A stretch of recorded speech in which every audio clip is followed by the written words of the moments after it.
seed versus number 6 seed. There you see Cam Adkins and Michael Bernat. Cam Adkins is on Shardless Bug and is up 2 games to 0 here as we join the action. And Michael Bernat playing Esper Stoneblade. Bernat's deck is a little unusual for this archetype. He has 3 Baleful Strix in his main deck.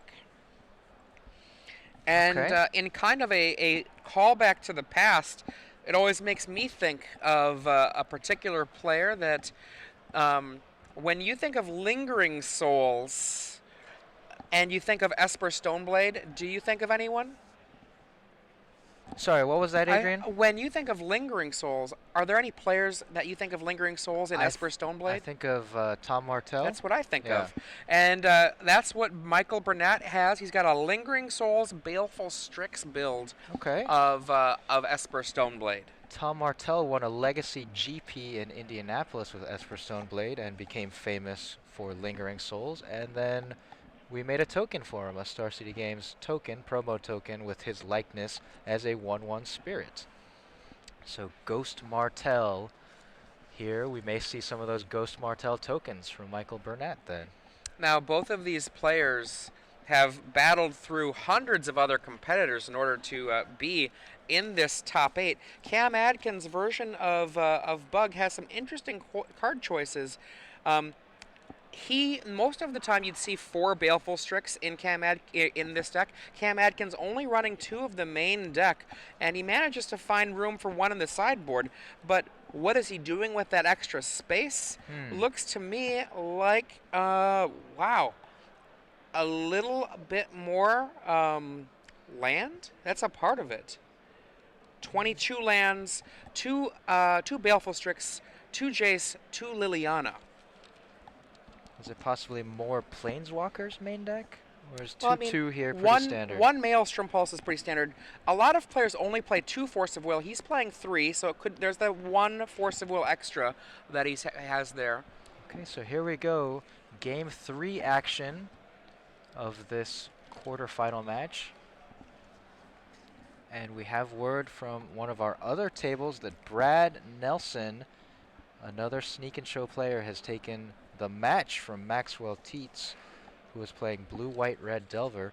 So there you go, Max Teets, the other Invitational previous winner in this top 8, taken out by Brad Nelson, who has called himself a standard specialist, but doing well in Legacy. Yeah, Brad earlier this weekend was saying that one of the things that had happened, he had a game loss happen against one player simply because he had just not played as much of Sneak and Show as he needed to, and he should have had the win. Now, Brad, an excellent player, former player of the year, just goes to show you how complex and difficult this format can be. Okay, and to catch you up on the action here, we did see a Deathrite Shaman from Cam, and Michael had a Swords to Plowshares for it. Now Cam he's searched up a bayou with his Misty Rainforest. And will we see a Tarmogoyf here? Now I notice on Twitter we have someone saying Gristlebrand cannot block Emrakul because Emrakul has protection from colors. That's not quite accurate. This is referring to our last match. It has protection from colored spells. When a card like Gristlebrand is in play, it is no longer a spell, it is a creature. So that's at Zosby. Thank you for that question there, and this is SCG Live. I'm Adrian Sullivan here with Ricky Hayashi. You can see Cam Adkins on the right, up 2-0 versus Michael Bernat. Cam Adkins, I believe he is an Atlanta area player. I would need some confirmation on that, but I did see him hanging out with some other Atlanta people earlier, and Michael Bernat, a Chicago player. A Chicago player, but it looks like he is wearing an Indianapolis Colts jersey there, representing the hometown team here. He is famous for that jersey in the Chicago area. You can usually expect to see him wearing that at all of the events, and even though he's in Chicago, no one has beaten him up for it yet. Well, we're not going to beat you up over your choice of which pro football team to follow. Aren't you a cheesehead? I am. But I respect all other fans for their choices, even if they are incorrect. And now, so Cam Adkins has a Baleful Strix that he casts, and Michael puts a Creeping Tar Pit onto the battlefield tapped. Creeping Tar Pit, a fantastic card in these matchups for killing Jace the Mind Sculptor. And another note from our Twitter feed, I completely agree with Efro, that's at Efro Poker, who says to Chris Bakula, there is no apologizing and cheering for Huey. That's right, I'm cheering for Huey myself, but right now we have Michael Bernat and Cam Adkins here fighting this one out, and you can see just that tiny little Baleful Strix, the only thing here plicking away. Creeping Tar Pit, once it starts getting into things, will be able to do a little bit more damage, but this is just going to be a grind-style matchup. Esper Stoneblade versus Shardless Bug. Both of these decks essentially have tons of possibilities for card advantage, have great answers, and... yeah, and there's some card advantage on the stack. A Hymn to Torok from Cam Adkins. And we see Michael sacrifice his Marsh Flats in response, so look for him to be perhaps casting a Brainstorm to hide his cards. Yeah, there you go.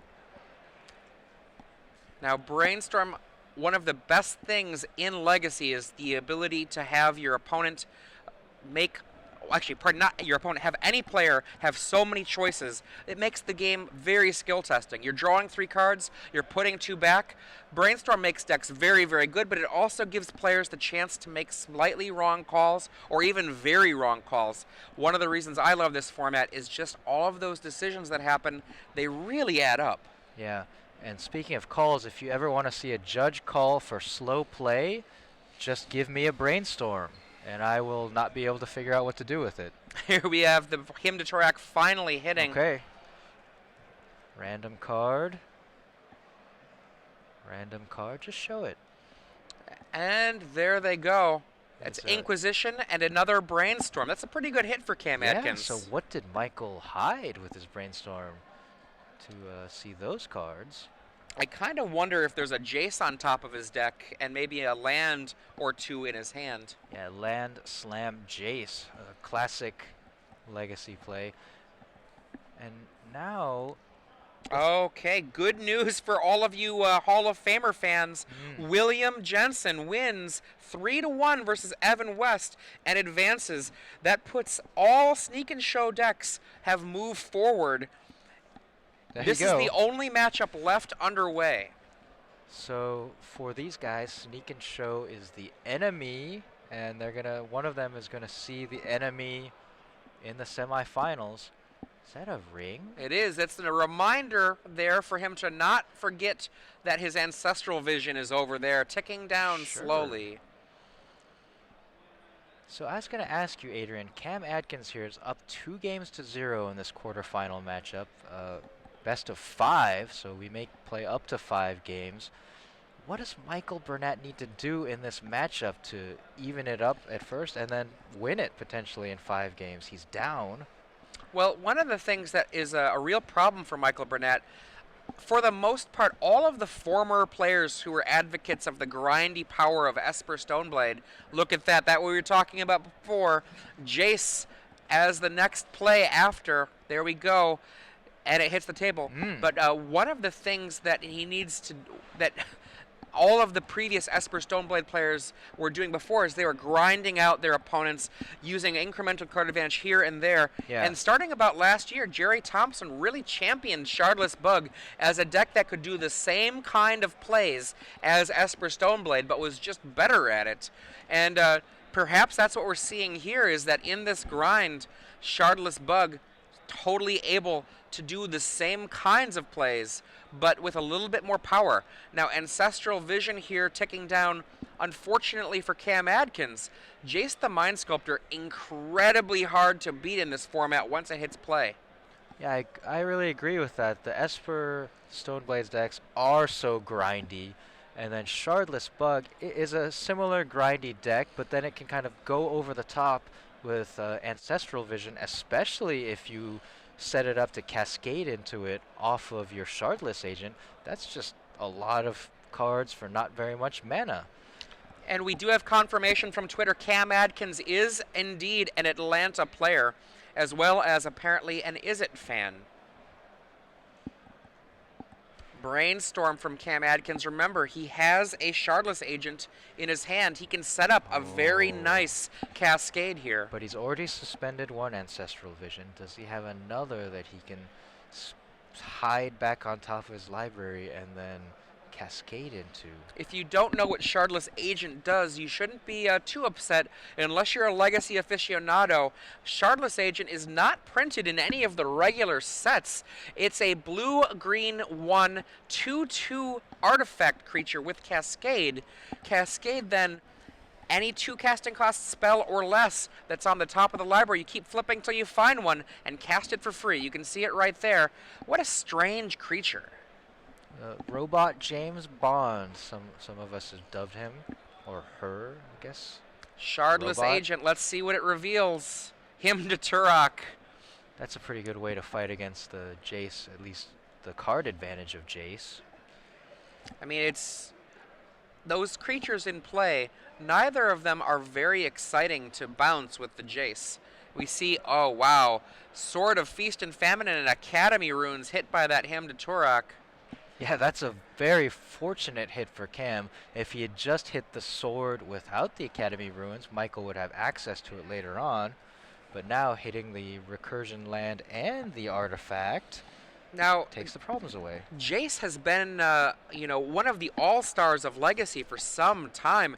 And looking at this board state, Michael Bernat in real trouble, even though he has a Jace out. He draws 3 cards. He's got to put 2 back, activating the 0 ability, the so-called Brainstorm ability of Jace.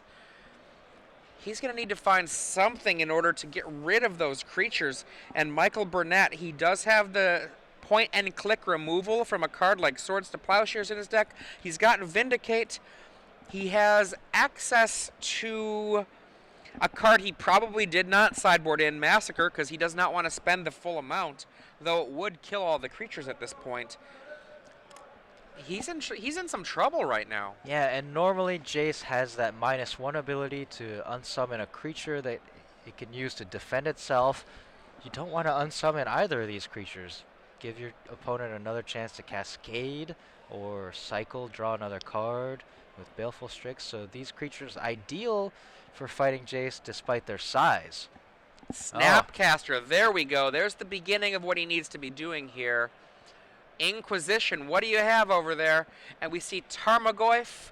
Is that a Umezawa's Jite at the bottom? I can't quite tell. Well, Cam would not have Jite in his deck. Nope, that is definitely not.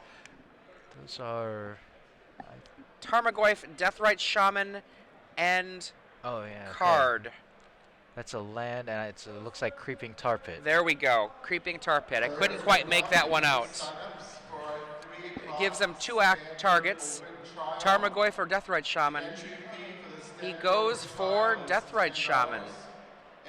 Decides that that's the bigger threat. Very interesting. Lays a fetch land. Registration includes a Mythic Madness envelope. So that Snapcaster Mage is going to be able to stand in the way and trade with the Shardless Agent, Goes protecting Jace. Down to 17 life with a fetch. And now only the Baleful Strix can get through without having somebody in the way.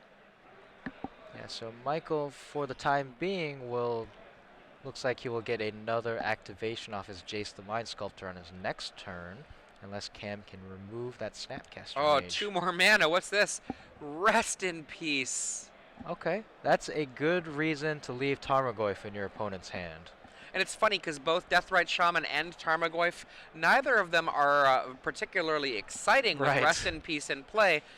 But Deathrite Shaman's better. It's a 1/2 as opposed to a 0/1. And down it ticks. The clock going down. Ancestral Vision down to 2. If you're just joining us, I'm Adrian Sullivan with Ricky Hayashi. And you can see Cam Adkins up 2-0 versus Michael Bernat.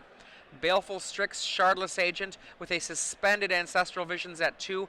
Coming in, Shardless Agent trading with the Snapcaster Mage in play. Jace, the Mind Sculptor, down to 1.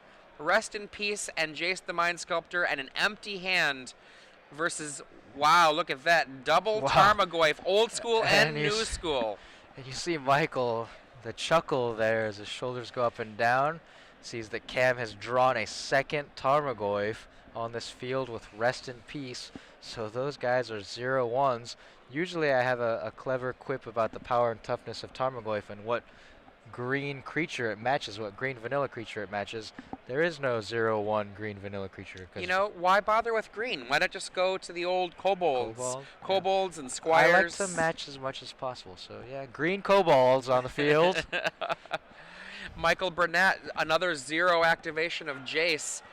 Normally I would say someone is being buried by the Jace after 3 activations like that, but really what it feels like is Michael Bernat trying to keep up.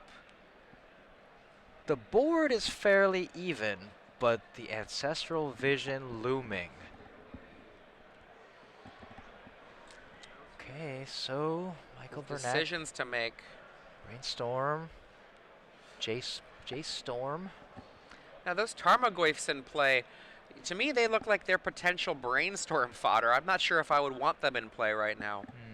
Is there any reason for him to have them in play? Well, if he draws a abrupt decay, they can attack immediately. That's the question. It's the balance of abrupt decay versus brainstorm fodder. So if Cam does have an abrupt decay or possibly a Maelstrom Pulse for the Rested Piece, what would happen is the Rested Piece would be destroyed as part of the spell's effect, and it would exile itself because it's a replacement effect, but once it's off the battlefield, whatever spell destroys it would go to the graveyard, is what you're saying, and the Tarmogoyfs would be 1/2s. Poor Jace. Died to Owl. And look at that. Wasteland. There's a Creeping Tar Pit in play that he can waste at any time. And right now, that Ancestral Vision looks very dangerous. Well, he's empty-handed. Should he also have attacked with his Creeping Tar Pit? Perhaps missing 3 points of damage there, Adrian? Maybe. It's unblockable, so it gets through, and you cannot block your opponent's Tar Pit. There's some sort of discussion going on between Michael Bernat and Cam Adkins. We see 4 mana. Is this going to be another Jace? I'm not sure whose turn it is right now. I don't know if Cam definitively passed the turn before we got into this discussion. We'll find out in just a moment what's going on. But yeah, for the time being, I feel like Cam has missed a chance to attack with Creeping Tar Pit. And we've just been told that they are asking for Oracle text on Ancestral Vision. I believe it's a target player draws 3 cards. And I think that might be what Michael Bernat is asking about. Is there a misdirection looming in his... Well, Michael Bernat has Notion Thieves in his sideboard. Okay. So, let's see there. You can see it. Sorcery, no casting cost. That means that without sneaky things, you can't cast it. Suspend for blue, for a suspend of 4, target player draws 3 cards. And then you can see the suspend text telling you what suspend does.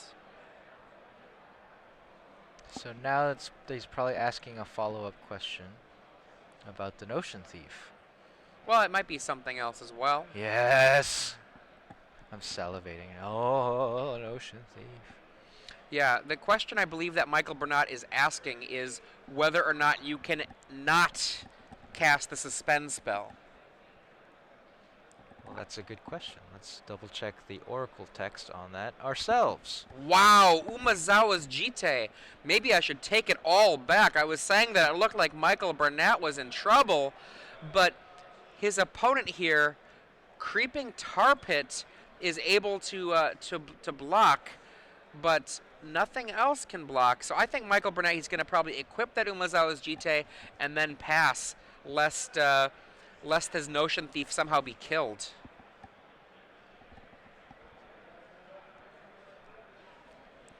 Alright, I'm stuck here. My internet has gone down. Notion Thief. I'm almost certain that you have to... Oh, thank you.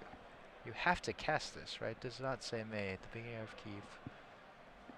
Yeah, play it without paying its mana cost. Yeah. So unless there's some restriction on being able to cast it, you have to cast it. And equip the Jite? Or is he perhaps going to attack with the Creeping Tar Pit for 3?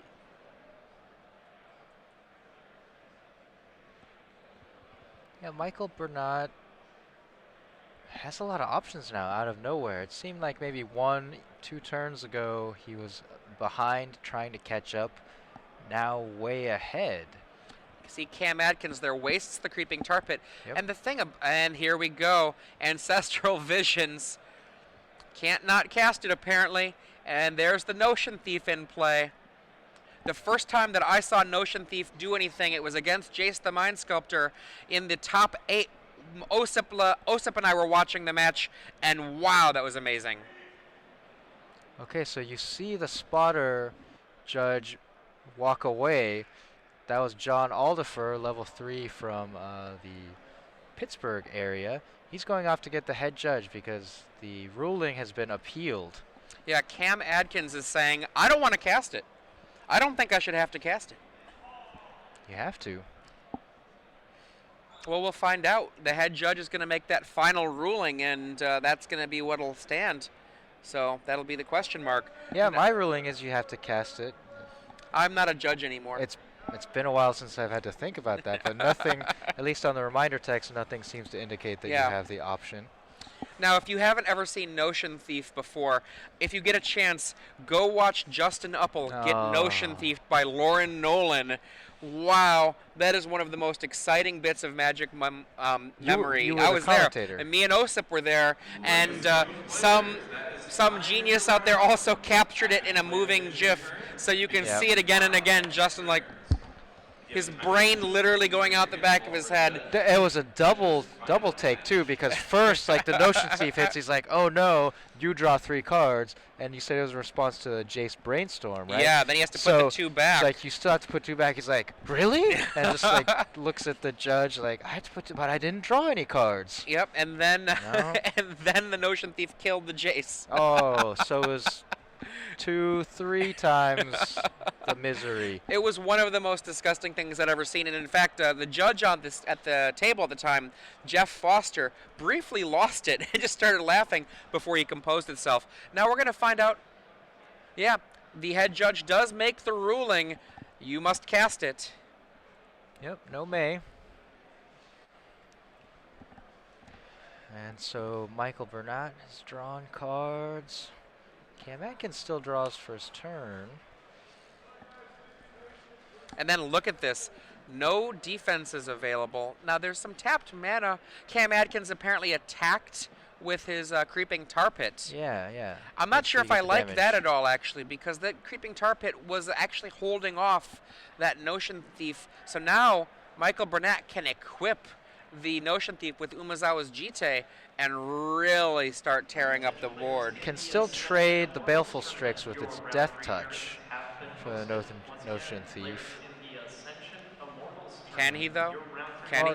You don't need the Death Can Touch, he? in fact. Oh. So this is what you're saying, have 2 blockers back in case of a removal spell. I mean, Michael Bernat has drawn 4 cards since the last turn, 3 from the Ancestral and 1 from the draw phase. You're just 1 step ahead of me there. 1 step ahead of Cam Atkins even, I suppose. So yes, now Notion Thief attacks those 2 Tarmogoyfs you see on the board. 0/1s because of Rest in Peace, blanking the Tarmogoyfs. And now Notion Thief, equipped with Umezawa's Jite, connects with a Tarmogoyf. It chump blocks, but still acquires 2 charge counters. I'm not sure if I like that play by Cam Adkins. I think he should have blocked with the older Tarmogoyf. Sorry, the newer Tarmogoyf. The old one is much prettier. Oh, look at this. Liliana of the Veil. Not bad. Oh, does it resolve? Apparently so. Well, Michael's got some kind of blue card in his hand. Maybe we'll see him cast a Brainstorm. But it looks like it's resolved. They put a loyalty die on it. And you see that Liliana of the Veil signed in silver pen by artist Steve Argyle. And sacrifice, so activates the ability sacrifice a creature. Notion Thief gets sacrificed. And now Michael brainstorms in his main phase, looking for another creature, perhaps, to wield the pointy stick, Umezawa's Jite. Puts back a land and another card. And he does have a fetch land in his hand, so this brainstorm in the main phase, he can reset the top of his library afterwards. Well, the Notion Thief did so much there that it looks to me like Michael Bernat is deeply in charge of this game, but Liliana still has something to say about it. Land, discard, let's both discard. My hand's empty. What are you going to discard? And he's like, yeah, my hand's empty. So Michael Bernat discards a card. Looks like the Creeping Tar Pit's going to come in. And are we going to say Umezawa's Jite kill it? Bernat thinking about it. He might want to save it for a rainy day. Yeah, might need those counters to pump up a creature in the future to fight with Liliana if her loyalty keeps going up. So yeah, Michael chooses to take 3 damage and leave the counters.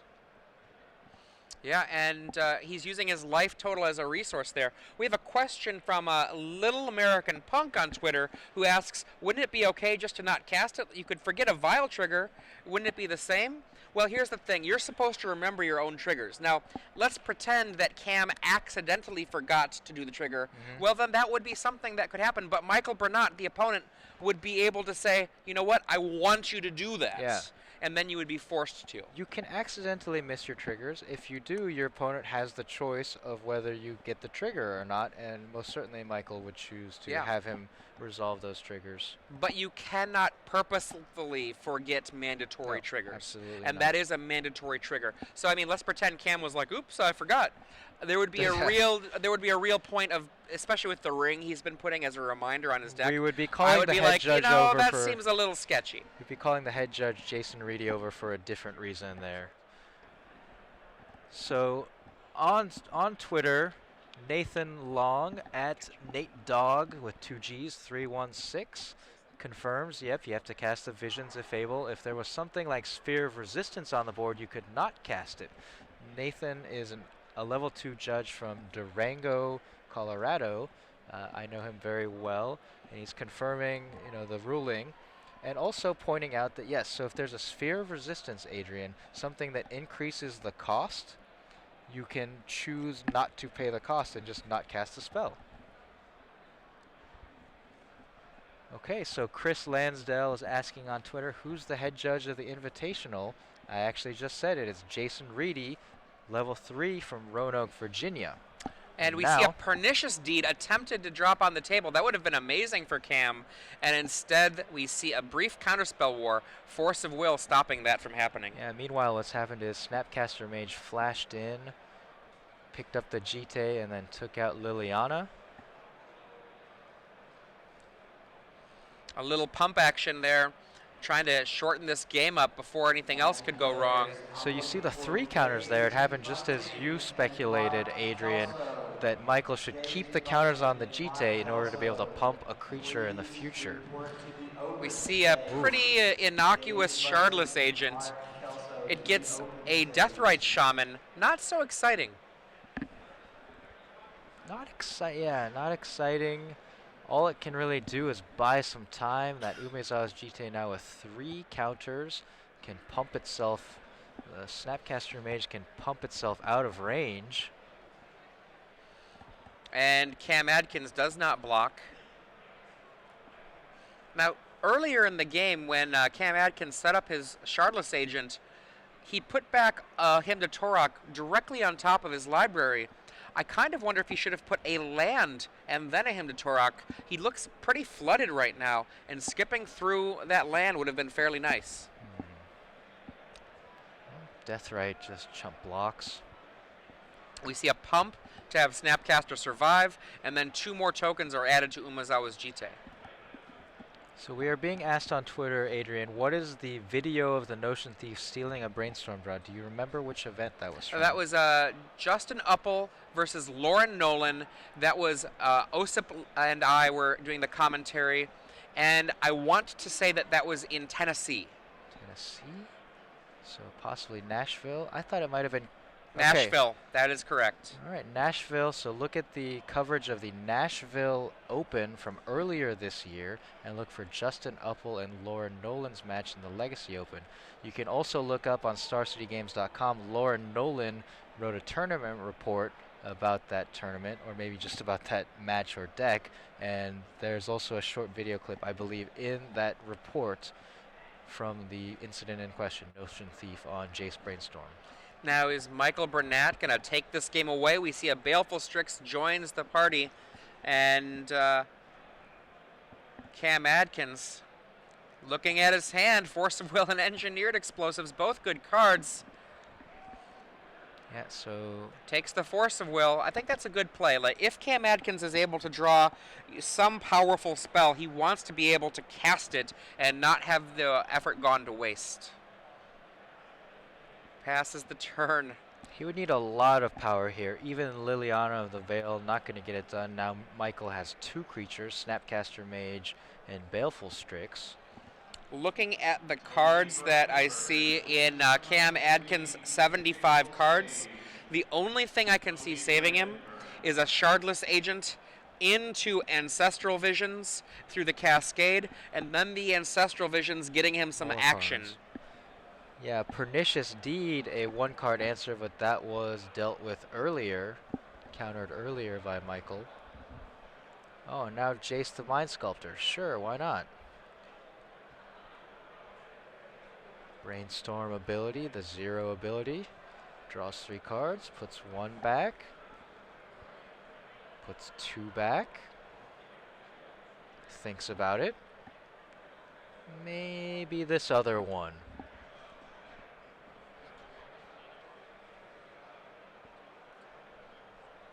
So now we were saying, what does Michael Bernat need to do to get this match back to even? This is game 3 out of a potential 5.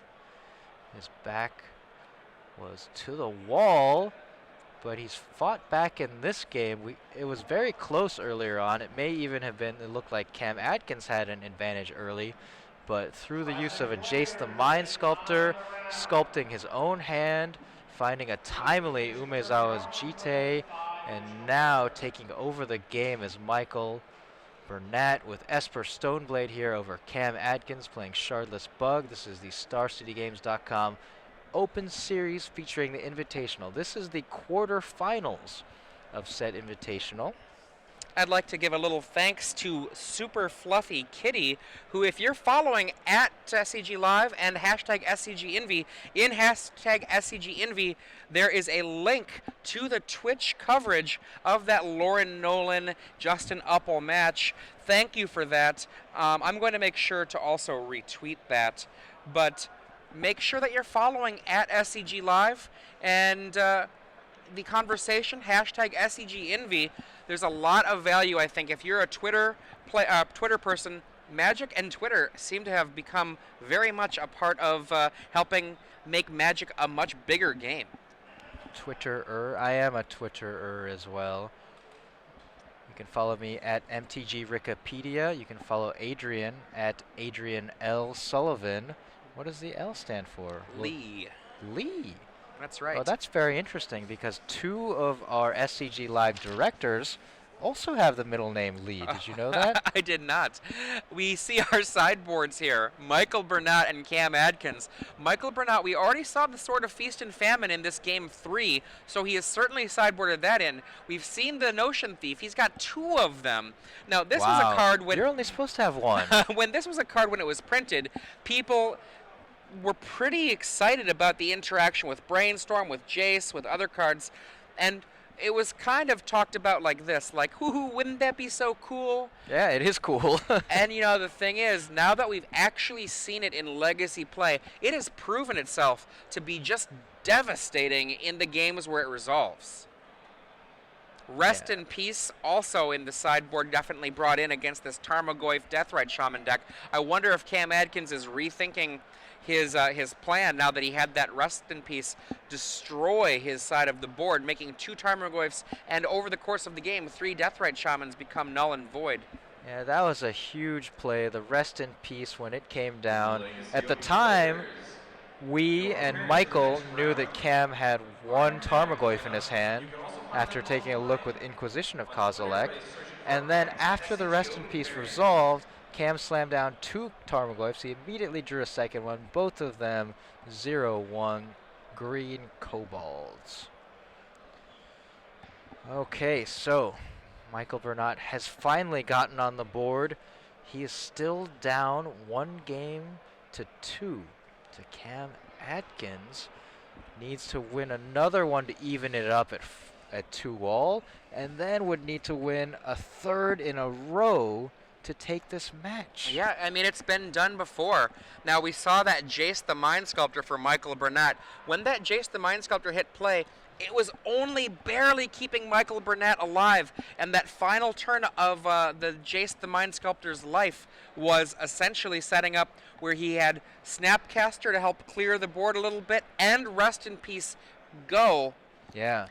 It was the Snapcaster into flashing back the Inquisition, taking Deathrite Shaman, leaving the Tarmogoyf, and I said, why would you leave the Tarmogoyf? Well, because he had Rest in Peace. Yep, empty hand, and then the Jace dispatched, but right after that, didn't take very long before essentially everything cleared up, and Notion Thief, that ticking down of the Ancestral, there it went, and you know what?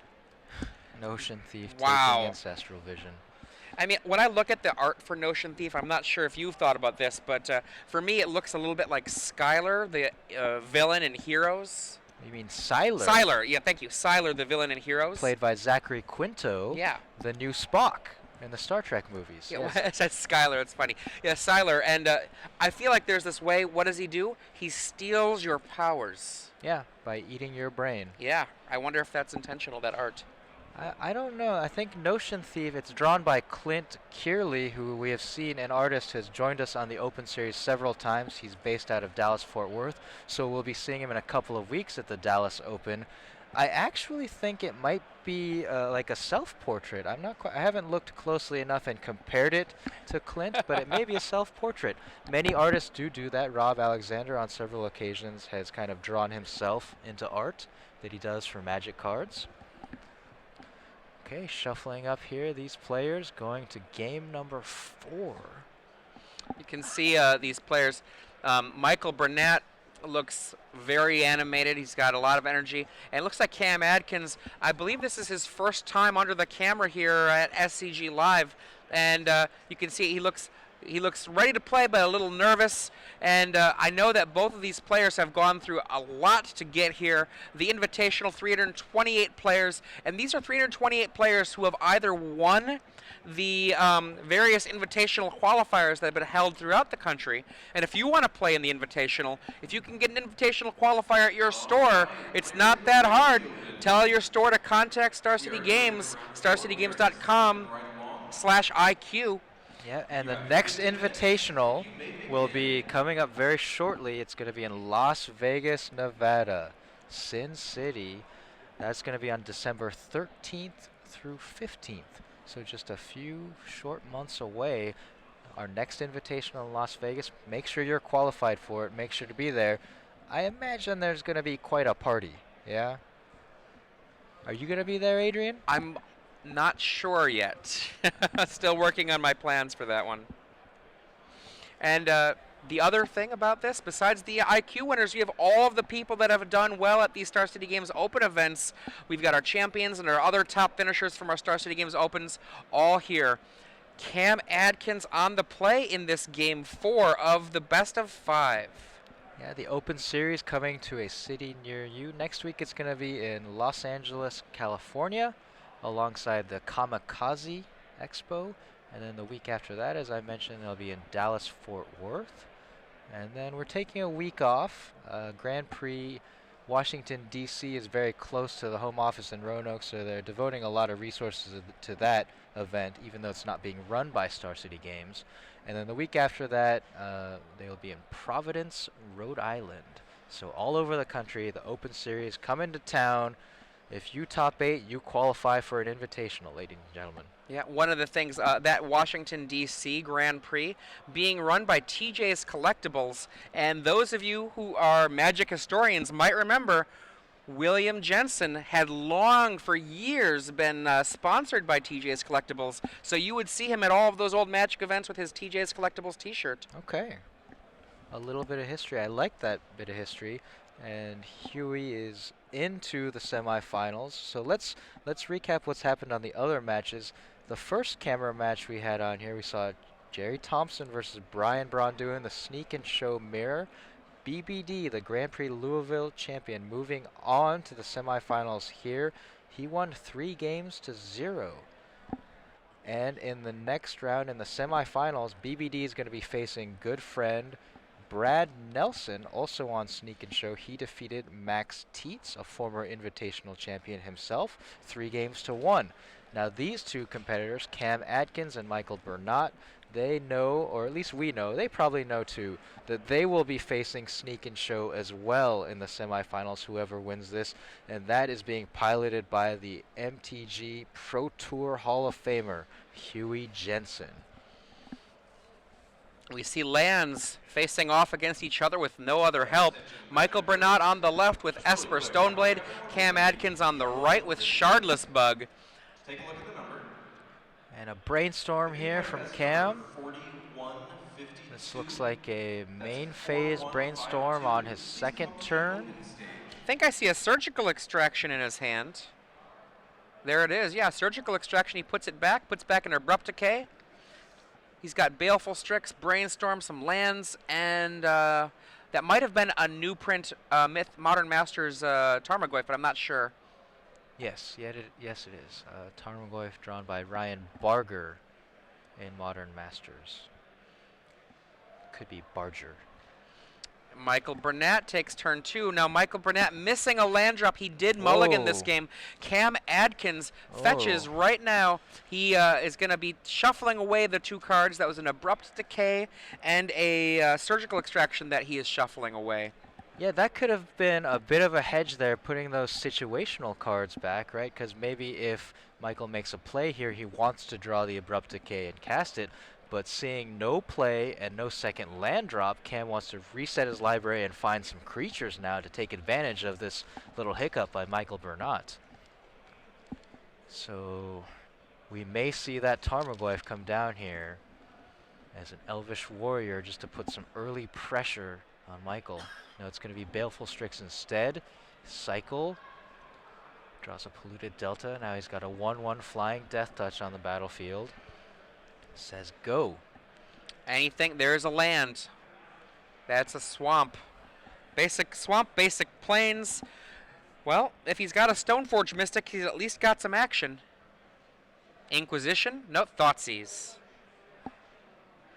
Cam's going to fetch with the Misty Rainforest and probably cast a Brainstorm here to hide some of his key cards like that Tarmogoyf. Once again, Michael Bernat missed his second land drop, so a little bit behind in board development, and Cam is going to want to take advantage of that. He may also be able to set up a good Shardless Agent Cascade here if he finds one. 1, 2, 3. Land, and is that a third land? There's at least Wasteland and one other land. We see a Pernicious Deed that's in his hand, a bunch of land. So probably just going to show Tarmogoyf. Can he show a full hand of lands to Michael Bernat? Shardless Agent. So he's setting up the Shardless Agent into Tarmogoyf. Yeah, how about that? And a bunch of cards that mostly are not a big deal. Pernicious Deed is actually a more powerful card, but not necessarily when your opponent has nothing going on. Whoa, here we go, Thoughtseize. You can take my Abrupt Decay, you can take my Pernicious Deed. Yep. Kind of a blank Thoughtseize there, taking a removal spell, but not really what Michael wants to see. He wanted to be able to take a creature or at least something, you know, like a blue spell right there.